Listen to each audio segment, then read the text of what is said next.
Kemba Walker is a 6'1" point guard that plays for the Charlotte Hornets, who is a two-time All-Star and a NCAA champion in college.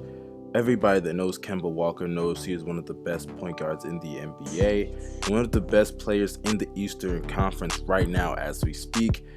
He is having a career year so far this season, averaging 29 points, 6 assists, and 4 rebounds, while having really respectable shooting splits of 46% from the field, 39% from 3, and 86 to 87% from the free throw line.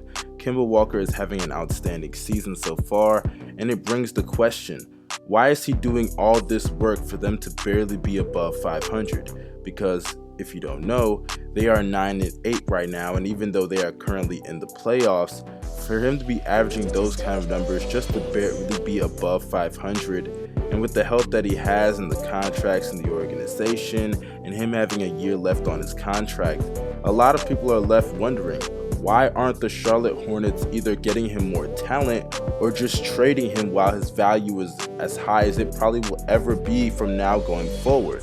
Well, that's what we're going to discuss today, and why the Charlotte Hornets need to trade Kemba Walker right now. And today we're going to discuss, because as I look at this Charlotte Hornets team, they have a lot of players that are relatively decent and solid, but at the end of the day, let's just call a spade what a spade is. They're not players that are going to change the organization moving forward, aside from only one player I can think of, and that's Miles Bridges, because Miles Bridges was among the top 10 to 15 picks in the NBA draft, and so far he isn't putting up like amazing numbers in the sense of like they're jaw-dropping or anything, but his shooting splits are good for the amount of minutes that he's playing, and I think he should even be getting more minutes, as he's only playing about, I believe, 20 to 21 minutes a game.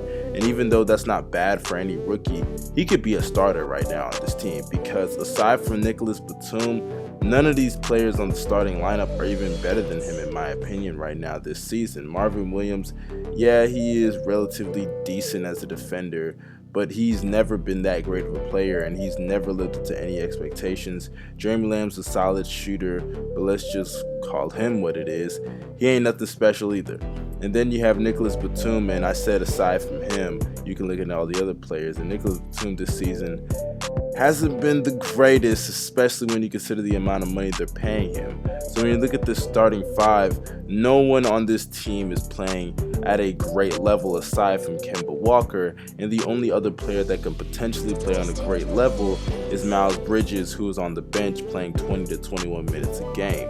So when you look at this whole roster as a whole, they're nothing special, and Kemba Walker is doing his best. I mean, just a few days ago against Philadelphia, he had 60 points, also had 4 assists and 4 steals, while shooting 61 to 62% from the field and 43% from 3, and hit all 12 free throws. But meanwhile, when you look at the rest of the roster, Jeremy Lamb shot 33% from the field, Nicholas Batum shot 0 of 4 from the field, Marvin Williams 1 of 3, even Miles Bridges, who I was praising, had 9 points and shot 66% from the field, but he still did come off the bench. When you look at the rest of this roster, none of them showed up in any type of consistent manner. In the Philadelphia 76ers, Embiid shot 39% from the field. That's when you need other players to step up, when the other key players on the other team don't do that. Ben Simmons shot 54% from the field. Jimmy Butler shot 36% from the field.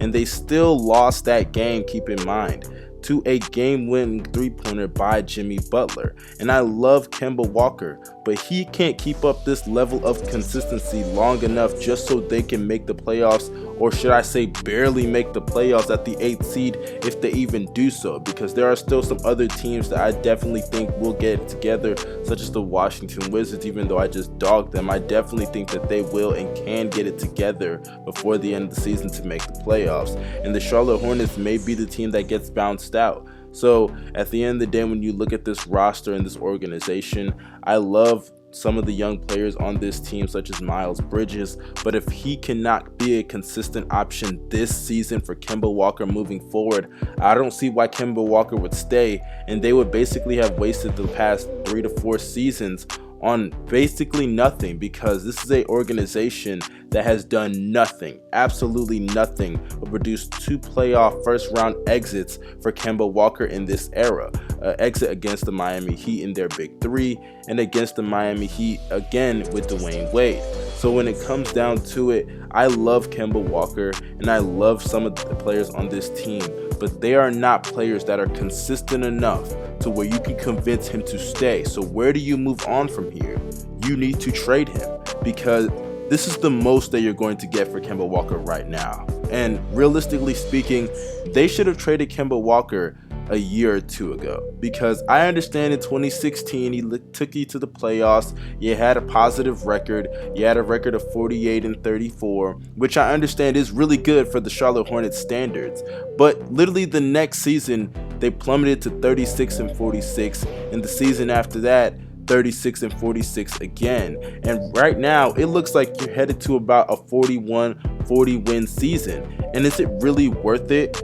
Do you think that's enough to convince Kemba Walker to stay with your organization? Because that's not enough to convince any player that can maximize their talent. I get it. You want to give him the most money and you think that will convince him to stay, and it might. Don't get me wrong. You could do a sign and trade. There's a lot of things you could do to make sure he gets the money and you can compensate for a trade or something like that. But I would not stay if I was Kemba, because at this point in time, why would you continue to waste your prime years on an organization that at best will make the playoffs at an 8th seed? And the player that you even want to help you in Miles Bridges is still coming off the bench, which I do think will change before the end of the season, but that's a rookie. This is a first-year player. Kemba Walker's timeline is not on the same timeline as Miles Bridges. And let's not forget the other failures that this organization has had throughout its years. I mean, let's not just forget the 7-win season that they had a few seasons ago, even though it was a lockout. 7-52 is not something to be happy about. We're not going to address how bad they fucked up with Michael Kidd-Gilchrist. Or Bismack Biyombo, who was the 7th overall pick, got overpaid by the Orlando Magic just for the Hornets to trade back for him. Yes, they did that actually. And then you also have some other things going on in the organization, such as letting players like Jeremy Lin go into free agency after having a good solid season off the bench. This organization is horrible. And let's not forget Dwight Howard last season, as they thought that Dwight Howard could convince Kemba Walker to stay, which I just think that was a massive flop in their direction.